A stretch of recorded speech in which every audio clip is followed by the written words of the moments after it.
नमस्कार, good evening मित्रांनो. आज आपण आपल्या चॅनलवरती आणखीन एक व्हिडिओ सादर करत आहोत. नक्कीच यूट्यूबवर जेव्हा मी व्हिडिओ अपलोड करतो तर तो शैक्षणिक असतो आणि शैक्षणिक असल्यामुळं नक्कीच त्याचा लाभ जवळपास सर्व विद्यार्थ्यांना होतो. जवळपास कुठल्याही एक्झामला हे प्रश्न येऊ शकतात आणि जेव्हा हा टॉपिक घेतला जातो त्या टॉपिकचे डिटेल दिले जाते. त्यामुळे व्हिडिओ जेव्हा तुम्ही ऐकता तेव्हा तो व्हिडिओ अगदी बारकाईनं स्लो मोशन मध्ये ऐका, कारण त्याचा आजूबाजू जो इव्हेंट असतो ते कन्सेप्टेड असते. एकदा कन्सेप्ट लक्षात आल्यानंतर ती तुम्हाला लाईफ टाइम कुठल्याही एक्झामला युजफुल होऊ शकते. पण मित्रांनो, आज आपण काय करणार आहोत, ग्रीन रिव्हॉल्युशन हा टॉपिक बघणार आहोत. ग्रीन रिव्हॉल्युशन बघा, इंडियामध्ये जेव्हा इंडियाचं इंडिपेंडंट झालं इंडिया 1947च्या आफ्टर, ते इंडियाच्या समोर असंख्य प्रश्न निर्माण होते. भारताला अक्षरशः धान्याची कमतरता भासली होती आणि 1953-54 मध्ये म्हणजे 1954-53 मध्ये आपण एक अमेरिकेसोबत करार केला होता, PL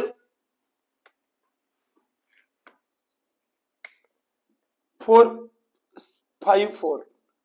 ओके, त्या ऍग्रीमेंट नुसार ना आपण तर भारत सरकारने काय केलं, अमेरिकेकडून गहू आयात केला, इम्पोर्ट केला. कारण आपल्याकडे उत्पादन नव्हतं त्या पद्धतीनं, जमीन तर भरपूर होती परंतु आपल्या क्रॉपचं प्रोडक्शन त्या पद्धतीनं नव्हतं. लोकसंख्या तर भरपूर होती, यांना जगवणं कसं हा मोठा प्रश्न पंडित जवाहरलाल नेहरू यांच्या मंत्रिमंडळासमोर तो निर्माण झाला. या प्रश्नाचं उत्तर शोधण्यासाठी अमेरिकेसोबत करार केल्यानंतर अमेरिकेला आपलं मित्र म्हणून मदत केलं असं वाटलं, परंतु अमेरिकेने आपल्याला एक निकृष्ट दर्जाचा गहू आपल्याला एक्सपोर्ट केला. त्यामध्ये गाजर गवत सुद्धा मिक्स आलेला आहे. म्हणजे जो गहू तिथले जे खास करून वराह पालन, पीकचं पालन, डुकरांचं जे पालन करतात त्या डुकरांसाठी वापरला गेला, तो आपल्या भारतीयांसाठी पाठवला गेला. ही आपल्यासाठी अपमानास्पद वागणूक होती बेटा. जेव्हा या गोष्टीचं गांभीर्य पंडित नेहरू यांना लक्षात आलं, तेव्हा पंडित नेहरू यांनी आपल्या एका तज्ञ व्यक्तीला, ज्यांचं नाव आहे डॉक्टर स्वामीनाथन, या व्यक्तीला अमेरिकेला पाठवलं आणि भारतामध्ये क्रॉप प्रोडक्शन मध्ये वाढ कशी होईल याचा अभ्यास करा, स्टडी करा म्हणून सांगितलं. आणि हे गेले आणि त्या ठिकाणी अमेरिकेत जाऊन त्यांनी अभ्यास केला ग्रीन रिव्हॉल्युशन संदर्भात.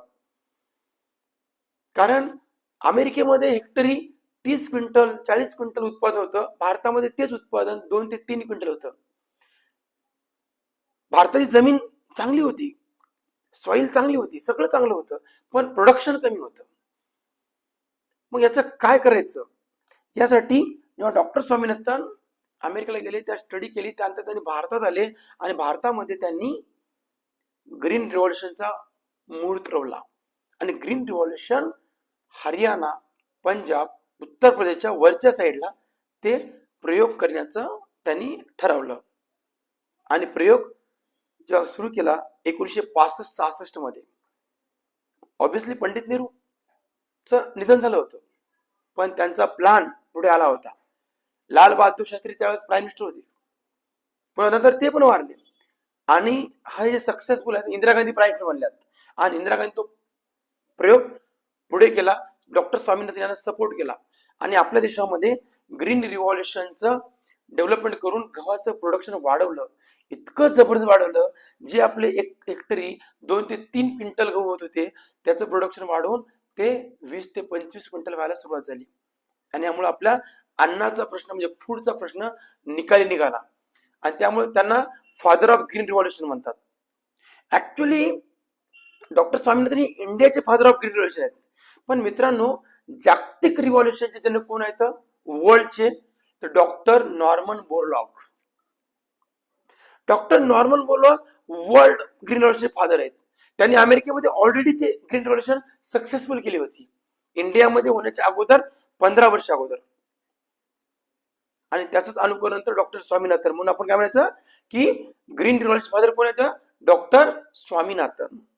आणि मग त्यानंतर ब्ल्यू रिव्हॉल्युशन पुढे आली, त्यानंतर व्हाईट रिव्हॉल्युशन आली.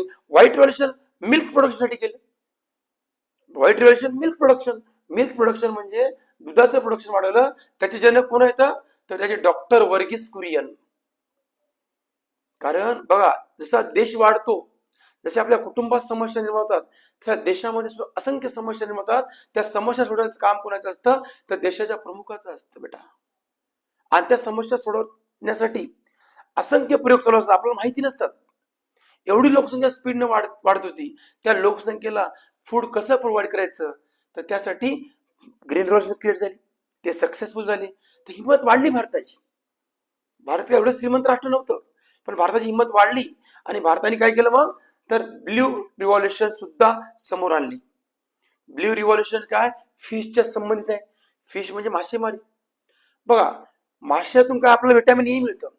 तर आपल्या जे किनारपट्टी एरियामध्ये, हे जे आपला कोस्टल एरिया आहे, बे ऑफ बेंगॉल आणि अरेबियन सीच्या एरियामध्ये, तर त्या ठिकाणी फिशचं प्रोडक्शन वाढावं यासाठी हे ब्ल्यू रिव्हॉल्युशन आणली. आणि याचे फाउंडर कोणतं, याचे जनक कोण होतं? तर याचे जनक दोन आहेत.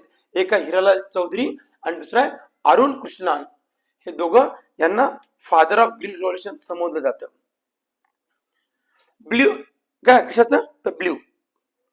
व्हाईट रिव्हॉल्युशन कोण फादर आहेत? तर डॉक्टर वर्गीस कुरियन. म्हणजे मिल्क मध्ये प्रोडक्शन वाढवलं, फिशचं प्रोडक्शन वाढवलं, ऍग्रिकल्चर प्रोडक्शन वाढवलं, असे असंख्य काय केले आता?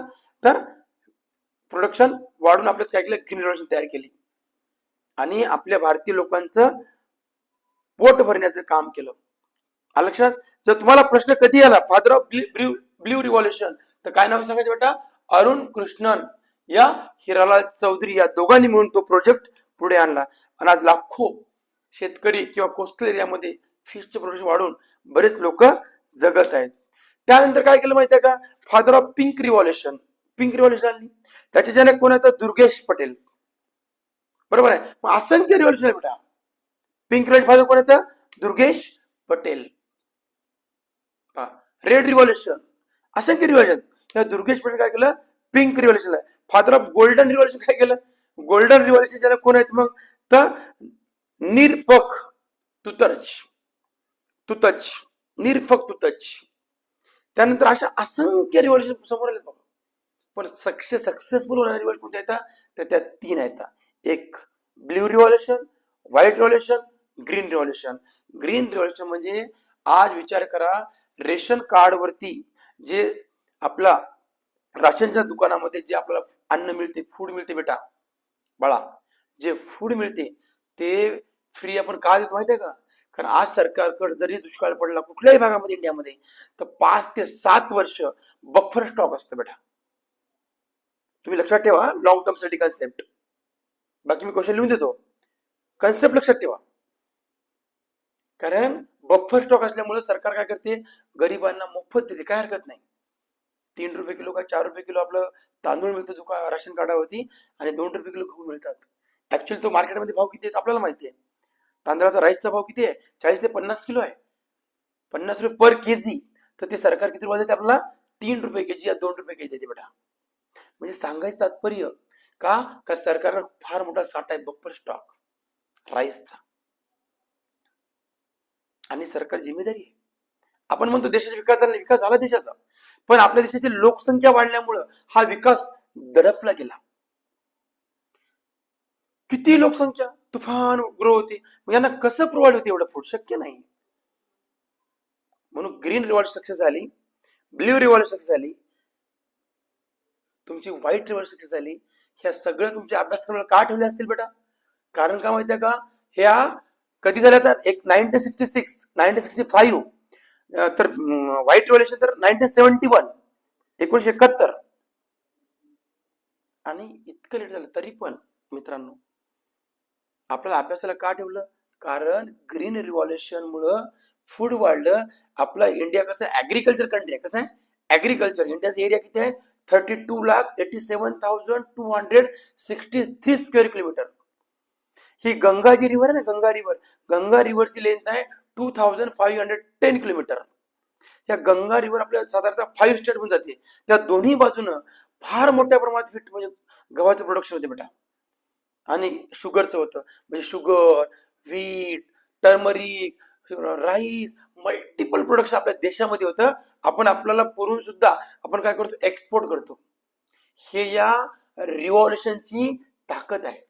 म्हणून आज आपल्या देशामधला कोणीही व्यक्ती उपाशी राहू शकत नाही.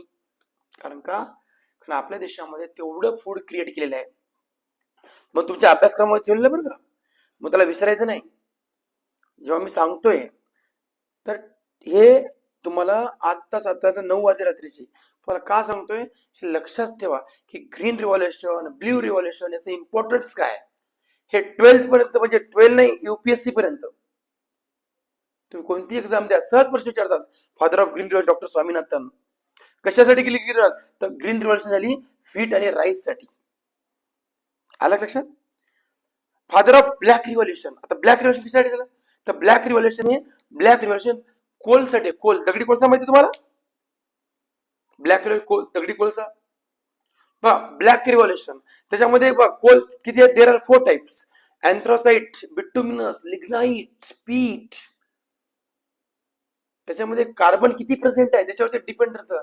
कारण त्या कोलनं काय केलं, आपल्या सगळ्या भागामध्ये एनर्जी हे केली नाही, काय म्हणजे एनर्जी प्रोव्हाइड केलेली आहे.